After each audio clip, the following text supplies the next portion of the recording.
नमो अरिहंताणं नमो सिद्धाणं नमो आयरीयाणं नमो वज्झायाणं नमो लोये सौसाहूणम् सिद्धं शुद्धं परमीय जिणिन्दवर्णेमि चन्दमकलङ्कं गुणरयणभूषणुदयं जीवस्य परुवणं वोच्छम्। 1008 श्री मूलनायक आदिनाथ भगवान की जय। 1008 श्री गोमटेश्वर बाहुबली भगवान की जय। द्वासांग जिनवाणी माता की जय। आचार्य श्रेष्ठ आचार्य गुरुवर श्री 108 नेमिचंद्र सिद्धांत चक्रवर्ती महाराज की जय। आचार्य श्रेष्ठ आचार्य गुरुवर श्री 108 विद्यासागर जी महामुनि राज की जय। तीर्थ चक्रवर्ती जगत पूज्य निर्यापक श्रमण मुनि पुंगव श्री 108 सुधा सागर जी महाराज की जय। समस्त मुनि संघ की जय। आलोक मोदी स्वाध्याय सुधा यूट्यूब चैनल पर आप सभी दर्शकों का एक बार पुनः हार्दिक स्वागत, हार्दिक अभिनंदन।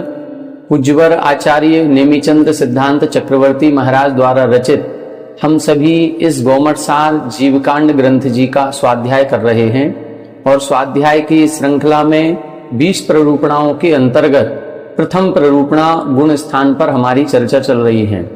गुण स्थान में प्रारंभ के 3 गुण स्थानों पर अपनी चर्चा हो चुकी है। चौथे गुण स्थान पर अपनी व्याख्या चल रही है। उस व्याख्या के अंतर्गत हमने ये देखा था कि चतुर्थ गुण स्थानवर्ती जीव सम्यक दृष्टि तो हो जाता है, लेकिन उसके रंच मात्र भी संयम नहीं होता है, इसीलिए उसको हम अविरत सम्यक दृष्टि कहते हैं। सम्यक दर्शन 3 प्रकार का है, औपसमिक, छायक, छायोपसमिक। औपसमिक के 2 भेद करते हैं, प्रथमोपसम और द्वितीयोपसम। ये जितने भी भेद सम्यक दर्शन के कहे गए हैं, ये कब प्राप्त होते हैं, कैसे प्राप्त होते हैं, इनका स्वरूप क्या है, इसके बारे में हम अभी पूर्व 2 कक्षाओं से समझ रहे हैं। पिछली कक्षा में अभी हमने एक गाथा और देखी थी जिसमें उस सम्यक दृष्टि जीव की विशेषता का कथन किया गया है कि सम्यक दृष्टि का श्रद्धान किस प्रकार का होता है। तब इधर एक गाथा लिखी थी, गाथा नंबर 27, कि सम्मा इट्ठी जीवो, जो सम्यक दृष्टि जीव होता है वो उविट्ठम पवेणम तु सद्दहदी, जो उपदिष्ट प्रवचन है, जो तत्वार्थ श्रद्धान है, 7 तत्वों का जो सम्यक उपदेश दिया गया, सच्चे देवसास गुरु का जो स्वरूप बताया गया, उस पर ही श्रद्धान करता है। और क्या करता है? सद्दहदी असद्भावम, कई बार वो असद्भाव, असद्भाव का मतलब जो आगम विरुद्ध है, जो पाप रूप प्रवृत्ति है, उस पर भी कई बार श्रद्धान कर लेता है। किस कारण से कर लेता है? अजान माणु गुरु नियोगा, वो गुरु के निमित्त से कर लेता है, स्वयं तो अजानकार है। अब हमको नहीं पता कि 7 तत्वों का सच्चा स्वरूप क्या है, या सच्चे देवसास गुरु का सम्यक स्वरूप क्या होता है, या मोक्ष मार्ग है, वो मोक्ष मार्ग किस प्रकार से व्यवस्थित किया गया है, ये हम नहीं जानते। लेकिन हमने गुरु जी के प्रवचन सुने और गुरु महाराज के प्रवचनों पर अकाट्य श्रद्धान कर लिया। अब यदि मान लो गुरु महाराज ने ही किसी बात को गलत रूप से निरूपित किया है और हमने यदि उस गलत बात को श्रद्धान कर लिया है, तो क्या हम मिथ्या दृष्टि कहलाएंगे या सम्यक दृष्टि कहलाएंगे? तब इधर इन्होंने लिखा है कि वह सम्यक दृष्टि ही कहलाएगा, क्योंकि सम्यक दृष्टि जीव सच्ची बात पर तो श्रद्धान करता ही करता है, गुरु के नियोग से, गुरु के निमित्त से कभी कभी अज्ञानतावश असद्भाव अर्थात जो आगम विरुद्ध बात है उस पर भी श्रद्धान कर लेता है। हमने पूर्व कक्षा में एक प्रश्न आपके सामने छोड़ा था, वो प्रश्न यही रखा था कि यदि मान लो गुरु के नियोग से उस जीव ने श्रद्धान कर लिया, किस बात पर श्रद्धान कर लिया? जो आगम विरुद्ध चर्या थी या आगम विरुद्ध कोई विषय था, आगम विरुद्ध कोई तत्व का उपदेश था, उस पर उसने श्रद्धान कर लिया। अब वो उस पर श्रद्धान करने के बाद तो वो सम्यक दृष्टि कहलाएगा, सम्यक दृष्टि ही है। लेकिन यदि कुछ समय के बाद 5 साल निकले, 10 साल निकले और कुछ समय के बाद उसने जब स्वाध्याय करना शुरू किया, जिनवाणी में का उसने अध्ययन किया और जिनवाणी के अध्ययन में कहीं पूर्व आचार्यों का मत ऐसा प्राप्त हुआ कि जिसमें उसको ये पता चल गया कि अभी तक जो हम चर्या का पालन कर रहे थे ये तो हमारी गलत चर्या है, ये तो हमारे गुरुजी ने कुछ और बताया है और आगम में कुछ और लिखा है। अब क्या होगा? अब क्या वह सम्यक दृष्टि रहेगा या वो मिथ्या दृष्टि हो जाएगा? उसको क्या करना चाहिए? जिनवाणी की आज्ञा का पालन करना चाहिए अथवा गुरु ने जो समझाया था, गुरु ने जो उपदेश दिया था, उस आज्ञा का पालन करना चाहिए। अब ये एक दुविधापूर्ण स्थिति बन जाती है। इस समय क्या निर्णय होना चाहिए? अब ये जो अगली गाथा है उसमें ये बात बताई जा रही है कि उस समय उस जीव का क्या निर्णय होना चाहिए। यदि वो सम्यक निर्णय करता है तो वो सम्यक दृष्टि बना रहेगा, और यदि उसने गलत बात का पक्ष ले लिया और गलत बात का सपोर्ट कर दिया तो फिर वह उसी समय से मिथ्या दृष्टि हो जाएगा। अभी तक तो वो सम्यक दृष्टि था, लेकिन यदि सही बात दिखला दी और सही बात को पढ़ने के बाद भी वो गलत बात पर ही क्रिया कर रहा है या गलत बात पर ही अपना आचरण कर रहा है, उस गलत बात पर ही टिका हुआ है, तो वो उसी समय से मिथ्या दृष्टि हो जाएगा। देखें, गाथा देखेंगे तो और अच्छे से स्पष्ट होगा। 28 नंबर की गाथा। सुत्तादो तम सम्मम दर्शिजन्तं जदानस दहदी सोचेव हवै मिच्छा इत्थि जीवो तदोपहुदी सुत्तादो तं सम्मं दर्शिजन्तं जदानस दहदी सोचेव हवै मिच्छा इत्थि जीवो तदोपहुदी। देखें, यहां बता रहे हैं सुत्तादो तम सम्मम दर्शिजन्तं जदानस दहदी। यहां बता रहे हैं तम सम्मम, उस सम्यक दृष्टि जीव को सुत्तादो दर्शिजन्तं। अब सूत्र को दर्शिजन्तं यानी दर्शन कराया गया, सूत्र को दिखाया गया। सूत्र का मतलब जिनवाणी। जिनवाणी में ये जैसे तत्वार सूत्र जी है वो सूत्र कहलाएगा। जैसे ये अपन जीवकांड जी पढ़ रहे हैं, इसमें ये जो गाथा लिखी है ये ही सूत्र है। सूत्र का मतलब उपदेश, जो आचार्यों का उपदेश है, जो हमारे महावीर भगवान की वाणी है, जिस वाणी को आचार्यों ने निबद्ध किया है, लिपिबद्ध किया है, चाहे भले वो सूत्र रूप में हो, गद्य रूप में हो या पद्य रूप में हो। ये सारा जो जिनागम है, जो जैनाचार्यों की केवली भगवान की वाणी है, उसको सूत्र कहते हैं। तो यहां बता रहे हैं कि अभी तक उसने गुरु के नियोग से, गुरु के निमित्त से असद्भावम सद्दहदी, असद्भाव पर श्रद्धान किया था। कैसे? अजान मानू, अज्ञानतावश, उसको नहीं पता। उसने तो अपने आप को गुरु को समर्पित कर दिया था, जो गुरु जी कह रहे हैं वो बिल्कुल सत्य है। उसने अपनी बुद्धि लगाई ही नहीं। उसने ग्रंथों को भी पढ़ना उचित नहीं समझा कि ग्रंथ में क्या लिखा है, वास्तविकता क्या है। उसने तो कहा ये हमारी गुरु आज्ञा है और हम इस गुरु आज्ञा का पालन करेंगे, और वो कर रहा है। तो गुरु आज्ञा का जब तक पालन कर रहा है तब तक वो सम्यक दृष्टि ही है। लेकिन क्या लिख रहे हैं? लेकिन जदा यानी जब तम सम्मम दर्शिजन्तं सुत्तादो, उस सम्यक दृष्टि जीव को सुत्तादो अर्थात सूत्र आदि के माध्यम से दर्शिजन्तं सच्चे स्वरूप का दर्शन कराया जाता है। वास्तविक जो चर्या होनी चाहिए उसको दृष्टिगोचर कराया जाता है। तब न सद्दहदी, यदि वो अपनी क्रियाओं को नहीं बदलता है, तब वो यदि आगम पर श्रद्धा नहीं करता है, आगम में जो जिनवाणी में लिखा है वो सूत्र पर श्रद्धा नहीं करता है, सोचेव हवै मिच्छा इत्थि जीवो तदोपहुदी, उसी समय से, तदोपहुदी का मतलब उसी समय से, ततः प्रवृत्ति यानी उसी समय से आदि लेकर के, मतलब उसी समय सोचेव हवै मिच्छा इत्थि जीवो, उसी समय वो मिथ्या दृष्टि हो जाएगा। मतलब क्या बता रहे हैं? मतलब अपन को इतना समझना है कि जब तक हमें जिनवाणी हमने नहीं पढ़ी थी, जब तक हमने जिनवाणी में नहीं पढ़ा कि ये क्रिया सही है या गलत है, ये जो भी हम चर्या का पालन कर रहे हैं या जो भी हमारी धारणा बनी हुई है, ये धारणा सही है कि गलत है, हमने जिनवाणी में नहीं पढ़ा। हमें तो गुरु महाराज ने जैसा बताया उस पर हमने श्रद्धान कर लिया।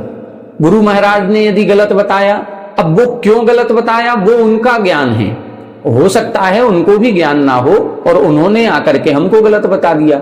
लेकिन जब हमको ये ग्रंथ दिखाए गए, बड़े बड़े आचार्यों महाराजों के द्वारा लिखित ग्रंथों को दिखाया गया और उसमें स्पष्ट गाथा या सूत्र दिखाया गया कि देखो इस गाथा में क्या लिखा है, देखो इस सूत्र में क्या लिखा है, इसकी टीका में कितना स्पष्ट लिखा है कि ये क्रिया जो हम कर रहे हैं ये गलत है, सही क्रिया ये होनी चाहिए।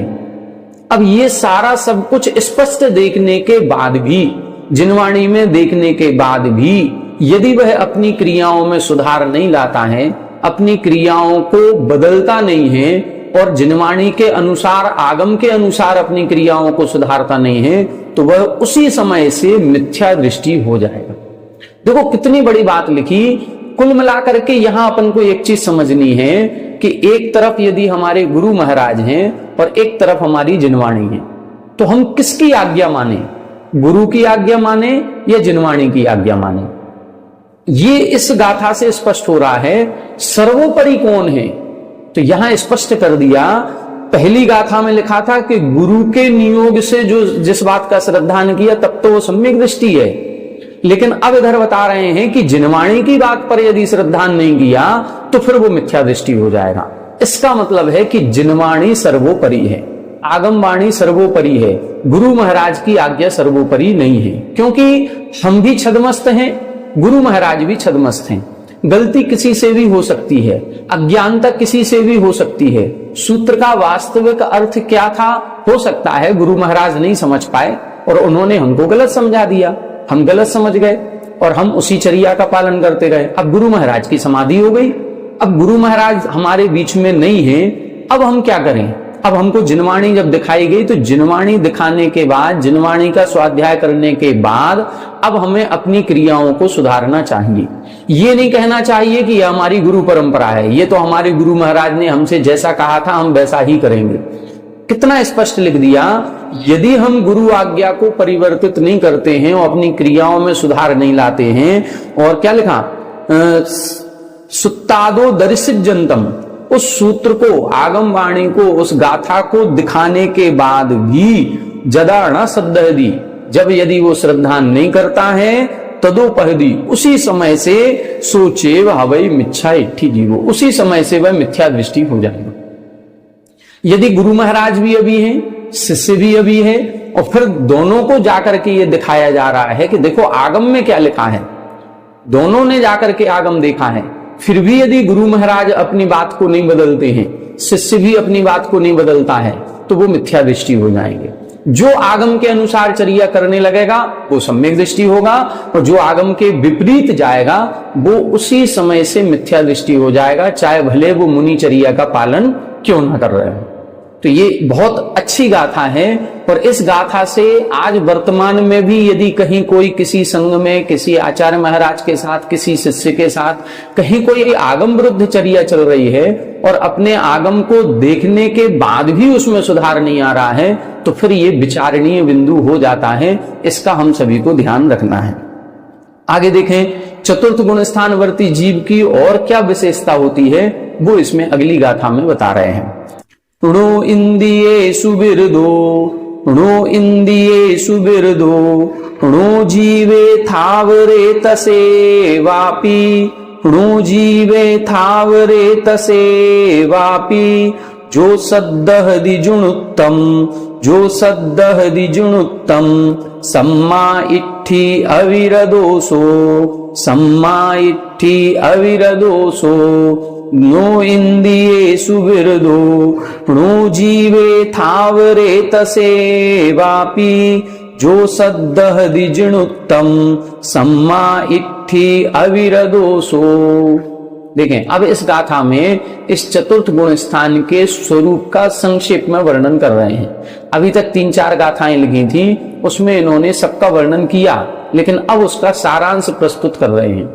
अभी तक जो 3-4 गाथाओं में अपन ने पढ़ा उसमें सम्यक दर्शन के भेद प्रभेद पढ़े थे। औपसमिक सम्यक दर्शन, छायक सम्यक दर्शन, छायोपसमिक सम्यक दर्शन, किन प्रकृतियों के उपसम क्षय उपसम से होता है ये बताया था। असंयम भाव किस प्रकृति के उदय के कारण है ये बताया।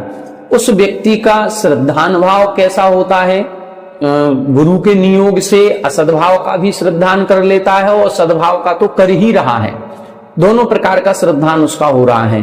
लेकिन यदि कभी आगम दिखाया जाता है या आगम के पढ़ने में अपनी क्रियाओं का पता चल जाता है कि ये क्रिया हमारी 20 साल से गलत हो रही है, जबकि आगम में ये लिखा हुआ है, तो 20 साल बाद 20 साल तक जो क्रिया गलत हो रही थी तब तक तो वो मिथ्या दृष्टि नहीं था, सम्यक दृष्टि था। गलत क्रिया करते हुए भी सम्यक दृष्टि था।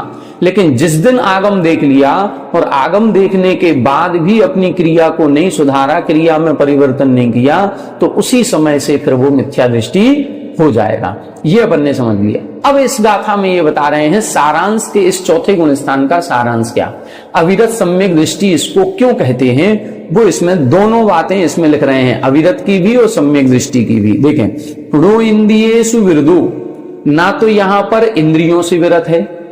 देखो, असंयम या संयम, इसके जब अपन भेद प्रभेद पढ़ते हैं तो 12 भेद किए जाते हैं, अविरति के 12 भेद किए जाते हैं, या अविरति के 2 मुख्य भेद करते हैं, प्राणी असंयम और इंद्रिय असंयम, या संयम के हम 2 भेद करते हैं, प्राणी संयम, इंद्रिय संयम। जब 6 काय के जीवों की हिंसा का हम त्याग कर देते हैं तो ये प्राणी संयम कहलाता है। 6 काय के जीव आप जानते होंगे, 5 स्थावर काय, पृथ्वी, जल, अग्नि, वायु, वनस्पति, ये 5 स्थावर काय हैं, और एक होता है त्रस काय।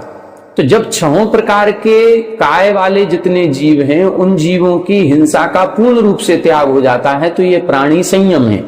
और 5 इंद्रिय और मन, ये इन 6 पर हमारा कंट्रोल हो जाता है, पूर्ण नियंत्रण हो जाता है, तो उसको बोलते हैं हम इंद्रिय संयम। यहां क्या स्थिति है, यहां तो असंयम की बात है। तो असंयम की बात में ना तो प्राणी संयम है और ना इंद्रिय संयम है, ना तो हमने 6 काय के जीवों में से किसी भी जीव की हिंसा का त्याग किया है, और ना हमारी अभी 5 इंद्रियां और मन ही नियंत्रण में है। बस यही लाइन लिखी है, नो इंद्रियेषु विरदो, ना तो वो इंद्रियों से विरक्त है, एक भी इंद्रिय उसके नियंत्रण में नहीं है। वो जैसा देखना चाहता है वैसा देखता है, जैसा सुनना चाहता है वैसा सुनता है, जो खाने की इच्छा हुई वो खा लिया, कहीं कोई विवेक नहीं है। बस इसको बोलते हैं इंद्रिय असंयम। और दूसरा क्या है, णु जीवे थावरे तसे वापी, और ना तो थावरे यानी स्थावर जीवों में कोई संयम भाव है और ना त्रस जीवों में संयम भाव है। ना हम त्रस जीवों की हिंसा करने से बच पा रहे हैं, बचने का प्रयास कर रहे हैं, और ना स्थावर जीवों की हिंसा से बचने का प्रयास कर रहे हैं। सभी प्रकार के 6 काय के जीवों की हिंसा भी खूब कर रहे हैं और 5 इंद्रियों और मन के विषय भोगों को भी खूब भोग रहे हैं। इसको बोलते हैं असंयम भाव। दोनों असंयम भाव हो गए, इसमें इंद्रिय असंयम भी हो गया और प्राणी असंयम भी हो गया। फिर क्या लिखा, जो सद्दहृदि जुनुत्तम, लेकिन जिसको विश्वास पक्का है, जो जिनेंद्र भगवान के वचनों पर श्रद्धान करता है। श्रद्धान का मतलब क्या है, भले ही हम मुनि नहीं बन पा रहे हैं, भले ही हम व्रत अंगीकार नहीं कर रहे हैं, लेकिन यदि आत्मा को मोक्ष होगा तो केवल व्रतों को धारण करने से ही होगा। बस ये जो श्रद्धान होता है, इसी श्रद्धान भाव को सम्यक तो कहते हैं। कई लोग ये कहते हैं कि ये बड़े स्वाध्यायी हैं, ये बड़े ज्ञानी हैं, ये बड़े पूजन भक्ति करते हैं, लेकिन अभी तक इतनी सी चीज का भी त्याग नहीं है, अभी तक ये भी त्याग नहीं किया, अभी आलू प्याज का त्याग नहीं है, अभी रात्रि भोजन का त्याग नहीं है, अभी ये त्याग। कई बातें हमारे लोगों के मन में आती हैं, लेकिन यहां स्पष्ट अपन समझे, 2 अलग अलग जीव हैं। श्रद्धान का गुण अलग है, वो दर्शन गुण कहलाता है, और चारित्र का गुण अलग है। दोनों अलग अलग गुण हैं। उसका श्रद्धान पक्का है, उसका ज्ञान पक्का है, लेकिन श्रद्धान और ज्ञान पक्का होने के बाद चारित्र में सुधार हो ही जाए ये कोई जरूरी नहीं है। लेकिन ये बात भी पक्की मान करके चलें कि जिसका श्रद्धान पक्का हो गया, जिसका ज्ञान पक्का हो गया, इसका मतलब है कि उसने पाप को पाप रूप से स्वीकार कर लिया, और जिसने पाप को पाप रूप से स्वीकार कर लिया उसका पाप एक ना एक दिन छूटेगा। जिसने ये मान लिया कि इस क्रिया के करने में पाप लगता है, ये क्रिया दोष युक्त क्रिया है, भले हमारी मजबूरी है, हमारी प्रतिकूलताएं, हमारे भाव अभी उस क्रिया को छोड़ने के नहीं हो रहे हैं, तो भी वो कम से कम उस क्रिया को दोषपूर्ण तो मान रहा है, और जो उस क्रिया को दोषपूर्ण मानेगा उसकी क्रिया एक ना एक दिन सुधर जाएगी, छूट जाएगी। लेकिन जिसने अभी तक उस क्रिया में दोष माने ही नहीं है, जो पाप को पाप ही नहीं मान रहा है और खूब भोगों को भोगता चला जा रहा है, ऐसे जीव का कल्याण होना मुश्किल है। तो यहां पर यही बता रहे हैं कि यहां जो सम्यक दृष्टि जीव है, वो सम्यक दृष्टि जीव जिनेंद्र भगवान के वचनों पर पूर्ण श्रद्धान कर रहा है। हम आप हैं, हम आपने अभी तक ना तो प्रतिमाएं ली हैं, हो सकता है आप लोगों में से किसी ने ले ली हो, अभी हमने नहीं ली हैं, तो अभी प्रतिमाएं नहीं ली हैं, मुनि नहीं बने हैं, असंयम भाव पूरा अभी तक है, बस जनागम का ज्ञान किया है, श्रद्धान पक्का है। तो ये श्रद्धान यदि पक्का है, ये पक्का है कि यदि कल्याण होगा तो व्रतों को धारण करने से ही होगा, चाहे भले वो इस भव में हो, चाहे वो आगामी भवों में हो। जिस जीव ने भी आज तक कल्याण किया है, मोक्ष प्राप्त किया है, वो संयम को धारण करके ही किया है, और जो आगे करेंगे वो संयम के साथ ही करेंगे। संयम के साथ ही मोक्ष का मार्ग है, इसके अलावा कोई दूसरा मार्ग नहीं है। मग्गो भी मोक्ष मग्गो शेषा मग गया हूं, नग्नत्व ही मोक्ष मार्ग। बस इसको स्वीकार तो करें, इसको स्वीकार करना ही ये सम्यक दर्शन का गुण कहलाता है। ये सम्यक दर्शन प्रकट हो गया, और जिसको ये सम्यक दर्शन हो गया, ये पक्का श्रद्धान हो गया, वो आज भले व्रत स्वीकार कर पाए या ना कर पाए, आज प्रतिमाएं ले पाए या ना ले पाए, आगामी भव में या आगामी भविष्य में नियम से व्रत प्रतिमा को स्वीकार करेगा ही करेगा। क्योंकि ये नियम है कि जिसको एक बार सम्यक दर्शन हो गया, उसका मोक्ष जाना तय है। अर्ध पुद्गल परावर्तन काल में नियम से वो मोक्ष जाएगा ही जाएगा, और मोक्ष होगा संयम के साथ, तो वो संयम को तो धारण करेगा ही करेगा। लेकिन आज हम वर्तमान में ऐसा नहीं कह सकते हैं कि ये इतना सब धार्मिक क्रियाएं करते हैं, फिर भी अभी तक त्याग क्यों नहीं है। त्याग जो होता है वो चारित्र मोहिनी कर्म का अनुदय करने से होता है, और श्रद्धान ज्ञान जो होता है ये ज्ञानावरण कर्म के क्षयोपशम वो मिथ्यात्व को दूर करने से होता है।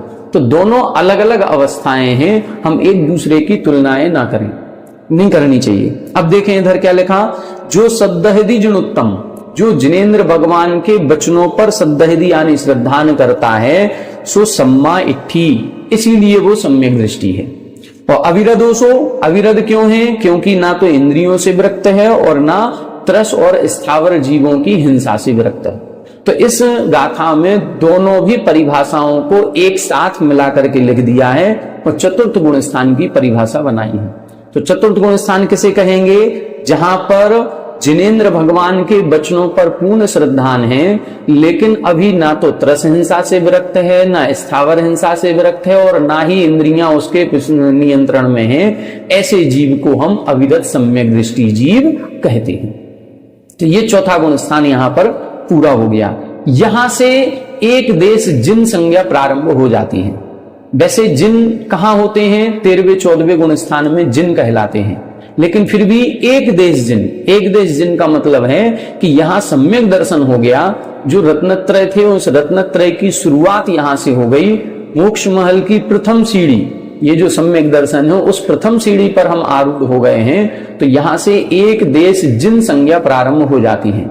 किन्हीं किन्हीं आचार्यों ने यहां से मोक्ष मार्ग भी मान लिया, लेकिन किस दृष्टि से? एक देश की दृष्टि से। वास्तविकता में तो मोक्ष मार्ग 6वें गुण स्थान से ही प्रारंभ होता है, जहां पर लिखा गया सम्यक दर्शन ज्ञान चारित्राणि मोक्ष मार्ग। तो यहां पर इन तीनों की एकता ही मोक्ष मार्ग है। तीनों की एकता, सम्यक दर्शन, सम्यक ज्ञान और सम्यक चारित्र, ये तीनों एक साथ होंगे तो मोक्ष मार्ग बनेगा। अकेले सम्यक दर्शन और सम्यक ज्ञान से मोक्ष मार्ग नहीं है। तो चौथे गुण स्थान से मोक्ष मार्ग नहीं है। मोक्ष मार्ग जो प्रारंभ होगा वो 6वें गुण स्थान से ही होता है। दूसरी बात, चारित्र के 3 भेद करते हैं, औपसमिक चारित्र, छायक चारित्र, छायोपसमिक चारित्र। चारित्र के 3 ही भेद हैं। तो 6वें और 7वें गुण स्थान में छायोपसमिक चारित्र होता है। औपसमिक चारित्र 8वें से 11वें तक है। छायक चारित्र 8वें से 12वें तक होता है। अब पंचम गुण स्थान, चतुर्थ गुण स्थान में कौन सा चारित्र माने? कोई चारित्र नहीं है। चतुर्थ गुण स्थान में तो स्पष्ट ही लिख दिया अविरत सम्यक, यहां तो असंयम भाव है। जब संयम ही नहीं है, असंयम है, तो यहां से मोक्ष मार्ग कैसे माना जाए? तो स्पष्ट रूप से है कि यहां से मोक्ष मार्ग नहीं होता है, लेकिन फिर भी सम्यक दर्शन की शुरुआत हुई है। इसीलिए किन्हीं किन्हीं पंडित विद्वानों ने यह लिख दिया तीनों शिवमगचारी। अपन देखेंगे पंडित दौलत राम जी छैढाला, तो वहां पर जहां उन्होंने उत्तम अंतरात्मा, मध्यम अंतरात्मा, जघन्य अंतरात्मा का कथन किया, वहां पर लिख दिया तीनों शिवमगचारी। जो जघन्य अंतरात्मा उसको भी उन्होंने शिवमचारी मोक्ष मार्ग पर चलने वाला लिख दिया। ये किसी अपेक्षा से लिखा गया है, वास्तविकता ऐसी नहीं है। वास्तविकता तो यह है कि जब छठवां गुण स्थान सातवां गुण स्थान होगा तभी से मोक्ष मार्ग प्रारंभ होता है। देखें अब पंचम गुण स्थान का अपन को स्वरूप देखना है। पंचम गुण स्थान किसे कहते हैं? देखें अगली 30 नंबर की गाथा।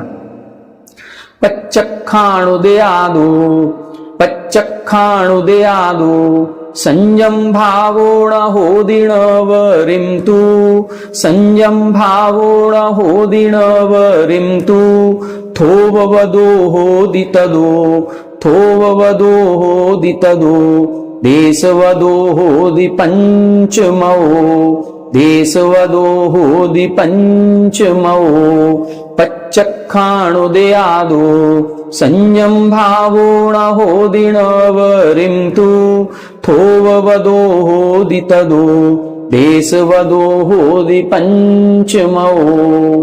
देखें अब पंचम गुण स्थान की बात बता रहे हैं। अभी चौथे गुण स्थान में अविरत सम्यक्त्व था, व्रत बिल्कुल भी नहीं थे। अब यहां से व्रत अंगीकार कर रहा है, लेकिन फिर भी अभी पूर्ण सामर्थ्य नहीं आई कि 5 पापों का पूर्ण रूप से त्याग कर सके। क्यों नहीं आ रही है? क्योंकि अभी प्रत्याख्यानावरण कसाय का उदय चल रहा है। क्या लिखा? पच्चक्षाण उदयादो संयम भावोण होदि। प्रत्याख्यानावरण कसाय का उदय होने से संयम भाव उसके नहीं है। कितना? नवरिंतु, बिल्कुल भी नहीं है। नवरिम का मतलब रंच मात्र भी। प्रत्याख्यानावरण कसाय का उदय होगा तो रंच मात्र भी पूर्ण संयम प्रकट नहीं होगा। संयम भाव प्रकट नहीं है, संयम है ही नहीं, चारित्र है ही नहीं। फिर क्या हो रहा है? अप्रत्याख्यानावरण कसाय का अनुदय कर दिया। जो अभी चौथे गुण स्थान में अप्रत्याख्यान का विधीय कसाय उदयादु लिखा था कि चौथे गुण स्थान में दूसरा अप्रत्याख्यानावरण कसाय का उदय था, इसीलिए उधर बिल्कुल भी संयम नहीं था। लेकिन इधर क्या है? अब इधर असंयम भाव थोड़ा सा दूर हुआ है।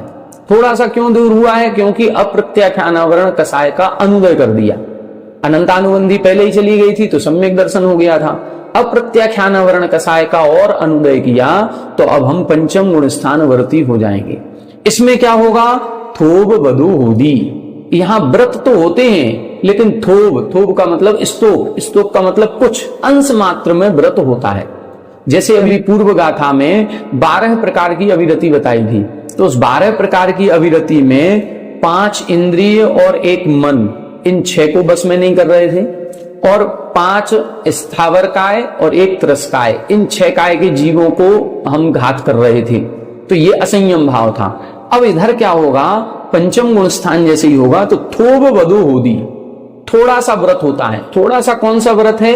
यहाँ का जीव जो पंचम गुण स्थान वाला है, अप्रत्याख्यानावरण कसाय का अनुदय हुआ तो ये त्रस जीवों की हिंसा करना छोड़ देता है। अब वो एक नियम लेता है कि हम जो भी क्रियाएं करेंगे ऐसे देख करके और शोध करके करेंगे कि हमारे द्वारा त्रस जीवों का घात ना हो। स्थावर जीवों की हिंसा से गृहस्थ में रहते हुए बच नहीं सकता, और स्थावर जीवों की हिंसा का त्याग क्यों नहीं कर पा रहा है? क्योंकि पच्चक्षाण उदयादु, प्रत्याख्यानावरण कसाय का उदय है। तो प्रत्याख्यानावरण कसाय के उदय के कारण से वो संपूर्ण हिंसा से तो विरक्त नहीं हो पाया, लेकिन फिर भी उसने जो स्थूल जीव हैं जिनमें घात करने में महान हिंसा होती है, ऐसे उन त्रस जीवों की हिंसा का उसने त्याग किया। इसलिए थोब वधु होदी, थोड़ा सा व्रत होता है। 12 में से 1 व्रत है और 11 अविरति हैं। मात्र 1 व्रत लिया, त्रस जीवों की हिंसा का त्याग कर दिया। तदो देश वधो होदि पंचमो, इसीलिए इस पंचम गुण स्थान को हम देश व्रती कहते हैं। इस पंचम गुण स्थान का नाम क्या है? देश व्रत। इस पंचम गुण स्थान का नाम देश व्रत भी है, इसको हम व्रताव्रत भी कहते हैं, इसको हम संयमा संयम भी कहते हैं, इसको हम अणुवृत्ति भी कहते हैं। देशवृत्ति कहें या अणुवृत्ति कहें, एक ही चीज है। संयमा संयमी कहें या व्रताव्रति कहें, एक ही चीज है। तो अब संयमा संयम और व्रताव्रत क्यों कहते हैं? दोनों चीजें एक साथ कैसे बन सकती हैं? हम कह रहे संयमा संयमी, वो संयम भी और असंयम भी, ये तो दोनों विरोधी गुण है, और दोनों विरोधी गुण एक साथ कैसे हो सकते हैं? इसके लिए इन्होंने अगली गाथा लिखी है कि दोनों एक साथ कैसे प्रकट हो जाते हैं। आइए देखें। जो तस बहाऊ विरदो, जो तस बहाऊ विरदो, अविरदो तह यथावर बहादो, अविरदो तह यथावर बहादो, एक समयम ही जीवो, एक समयम ही जीवो, विरदा विरदो जिणेक मई, विरदा विरदो जिणेक मई, जो तस बहाऊ विरदो, अविरदो तह यथावर बहादो, एक समयम ही जीवो, विरदा विरदो जिणेक मई। देखें इधर बता रहे हैं, जो तस बहाऊ विरदो, जो त्रस हिंसा से विरक्त हो गया है, तस बहाऊ विरदो, तस यानी त्रस, बहा यानी बध, जो त्रस जीवों के बध यानी हिंसा से विरक्त हो गया है। लेकिन थावर बहादो अविरदो, लेकिन थावर बहादो यानी स्थावर जीवों की हिंसा से जो विरक्त नहीं है। तो दोनों भाव एक साथ प्रकट हो रहे हैं। त्रस हिंसा का त्याग कर दिया इसलिए संयमी है, लेकिन स्थावर जीवों की हिंसा का त्याग नहीं हुआ इसीलिए असंयमी है। बस यहां पर यही संयम और असंयम ये दोनों भाव एक साथ उत्पन्न हो रहे हैं। एक संयम्य जीवो विरदा विरदो, एक ही समय में वह जीव विरदा विरत कहलाता है, वृत्ति भी है और अवृत्ति भी है। इसीलिए इसको कहते हैं कि ये पूर्ण संयमी नहीं है, इसका पूर्ण चारित्र नहीं है, ये सकल चारित्र वाला नहीं है। और जब तक सकल चारित्र नहीं होगा तब तक मोक्ष मार्ग प्रकट नहीं होगा। इसको आचार्य समंतभद्र स्वामी जी ने विकल चारित्र कहा है। वहां उन्होंने चारित्र के दो भेद किए, सकलम विकलम चरणम। तो वो चूंकि श्रावकाचार है इसलिए श्रावकाचार की दृष्टि से उनको वर्णन करना था, तो उन्होंने चारित्र के दो भेद किए, सकल चारित्र और विकल चारित्र। तो विकल चारित्र के अंतर्गत इसको उन्होंने रखा है संयमा संयम को। तो ये जो संयमा संयम कहें या व्रताव्रत कहें, ये एक ही चीज है और एक ही समय में दोनों गुण प्रकट हो जाते हैं। किस अपेक्षा से हो रहे हैं? त्रस हिंसा से, त्रस जीवों की हिंसा से विरक्त है इसीलिए वृत्ति है, और स्थावर जीवों की हिंसा से विरक्त नहीं है इसीलिए वो अवृत्ति कहलाता है। तो दोनों भाव यहां उत्पन्न होते हैं, इसीलिए इसको हम संयमा संयमी भी कहते हैं, व्रताव्रत भी कहते हैं, देशव्रत भी कहते हैं, अणुव्रति भी कहते हैं। जितने भी प्रतिमाधारी श्रावक हैं, जितने भी आरिका माता जी हैं, जितने भी एलक क्षुल्लक हैं, ये सभी इस पंचम गुण स्थान वाले कहलाते हैं। जो 11 प्रतिमाओं का वर्णन किया गया, उन 11 प्रतिमाओं में जो दूसरी प्रतिमा व्रत प्रतिमा होती है, वहां से इन 12 व्रतों को स्वीकार किया जाता है। और 12 व्रतों को जिसने दूसरी प्रतिमा स्वीकार कर ली, फिर वहां से सब श्रावक के अंतर्गत आते हैं, पंचम गुण स्थान के अंतर्गत आते हैं। अब हम सब लोग गृहस्थ हैं, किसी की 2 प्रतिमाएं होंगी, किसी की 5 प्रतिमाएं हैं, किसी की 7 प्रतिमाएं हैं, किसी की 9 प्रतिमाएं हैं, किसी की 11 प्रतिमाएं हैं। तो 11 प्रतिमाएं ये उत्कृष्ट श्रावक कहलाते हैं। जो 11 प्रतिमाएं ले लेते हैं वो घर में नहीं रह सकते हैं, उनको फिर मुनि संग में जाकर के रहना पड़ता है, एलक क्षुल्लक बन करके रहते हैं। जो आरिका माता जी हैं ये उपचार से महावृत्ति कही गई है, ये पूर्ण सकल वृत्ति है, लेकिन वो सकल वृत्ति में उपचार शब्द लगाया गया क्योंकि अभी भी इनके परिग्रह का पूर्ण रूपेण त्याग नहीं है। अभी भी इनको स्नान आदि करना पड़ता है, तो पूर्ण अहिंसा व्रत भी इनको नहीं कहा जा सकता है। इसी दृष्टि से इनको अभी पूर्ण महावृत्ति नहीं कहते हैं, पूर्ण सकल वृत्ति नहीं कहते हैं, ये पंचम गुण स्थान के अंतर्गत आती हैं। तो हम गृहस्थ में रहने वाले 2 प्रतिमाओं से लेकर के एलक क्षुल्लक तक और आरिका माता जी तक, इन सब का पंचम गुण स्थान कहलाता है। लेकिन ये सब एक ही बराबर की कैटेगरी के हैं? नहीं। 2 प्रतिमा से 3 प्रतिमा वाला श्रेष्ठ है, 3 प्रतिमाधारी से 4 प्रतिमाधारी वाला श्रेष्ठ है। इसी तरह से आगे बढ़ते जाएंगे तो एलक क्षुल्लक श्रेष्ठ हैं, एलक क्षुल्लकों से आरिका माता जी श्रेष्ठ हैं, आरिका माता जी लोगों से फिर मुनिराज श्रेष्ठ होते हैं। उसी हिसाब से इनकी वंदना प्रतिवंदना की जाती है। अब यहां पर हमको एक चीज और देखनी है, केवल यहां पर हमको व्रत और प्रतिमाओं पर ध्यान नहीं देना है। हमने आपको बताया था यहां पर कसाय का उदय और अनुदय भी प्रमुख है। व्रत प्रतिमाओं का आचरण पालन करना ये बहिरंग व्रत कहलाता है, और अंतरंग में उन कसायों पर नियंत्रण करना। तो ये जो पंचम गुण स्थान बनता है ये अप्रत्याख्यानावरण कसाय के अनुदय में बनता है, और अप्रत्याख्यानावरण कषाय का जब अंदर हो जाता है तो हमारी कोई भी कषाय 15 दिन से ज्यादा नहीं चलनी चाहिए। आज वर्तमान में देखा ऐसा जाता है कि जितने गृहस्थ प्रतिमाओं को ग्रहण कर लेते हैं वो बहिरंग व्रतों का पालन तो करने लगते हैं, लेकिन अंतरंग में कषाय अभी तीव्र बनी होती है। तो बहिरंग व्रतों का पालन करते करते करते करते अब प्रयास ये करना है कि हम कषायों पर नियंत्रण करने लग जाएं। जरूरी नहीं है कि जो बहिरंग व्रत का पालन कर रहा हो वो कषायों को नियंत्रण कर ही ले, लेकिन जो भी कषायों पर नियंत्रण करेगा वो व्रती ही होगा। व्रतों का पालन किए बिना कषायों पर नियंत्रण नहीं हो सकता।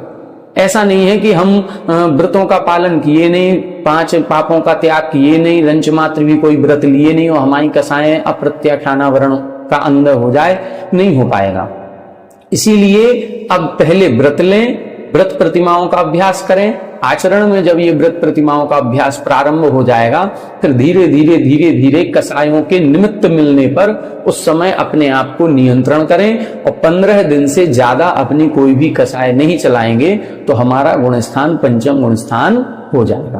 तो आज की कक्षा में अपन ने चतुर्थ गुण स्थान की कुछ विशेषताएं देखी और पंचम गुण स्थान के स्वरूप को समझने का प्रयास किया। अब कल की कक्षा में यहाँ पर छठवां गुण स्थान प्रारंभ होगा, उस पर अपन चर्चा करेंगे। छठवां गुण स्थान पूर्ण चारित्र धारण करने वाले मुनिराजों का होता है। अब मुनिराजों का कैसा क्या स्वरूप है ये अपन यहाँ से समझेंगे। आज की कक्षा में इतना ही। आप सभी हमारे साथ बने रहें। सभी को जय जय।